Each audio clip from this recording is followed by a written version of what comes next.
Hi guys, so you often hear people talk about how increased range of motion on certain exercises is always a good thing, but for certain athletes it's not always the best thing in the world. Reason being, for an overhead athlete like a baseball player, if we do a row and we go all the way far back, I kind of go into anterior scapular tilt where it comes down, which closes off the space that all the really important structures of my shoulder have to breathe, and that's crucial for shoulder health.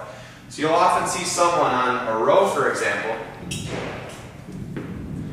really go so that their elbow is far past the body, the point where their shoulder blade tips forward, and that decreases subacromial space, which is really important for shoulder health in someone like a baseball player or an overhead athlete. So more is not always better for a certain population. So if we're doing a row with a baseball player, I'm having them stop when they get to their elbow reaches the midline, instead of going all the way back to the point where they go into anterior tilt.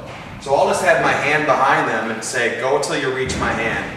And a lot of times they'll go right here and they'll stop right there before they get into that anterior tilt. So that's how I would kind of stop them going from to a compromised position on something like a one-arm row.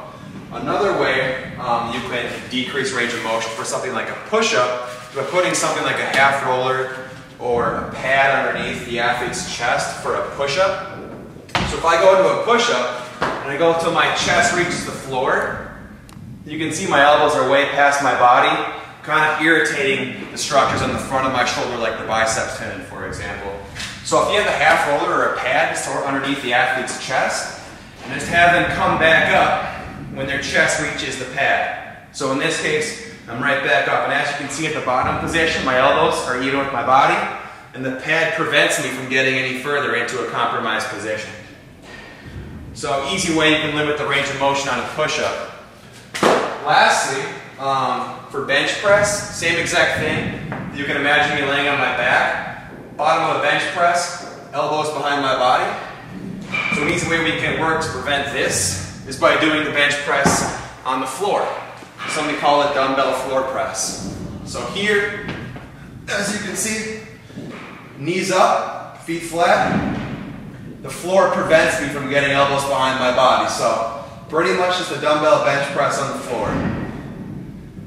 Great option for in-season training. Dumbbell floor press. So as you can see, more is not always better in regards to range of motion. Sometimes you got to limit it.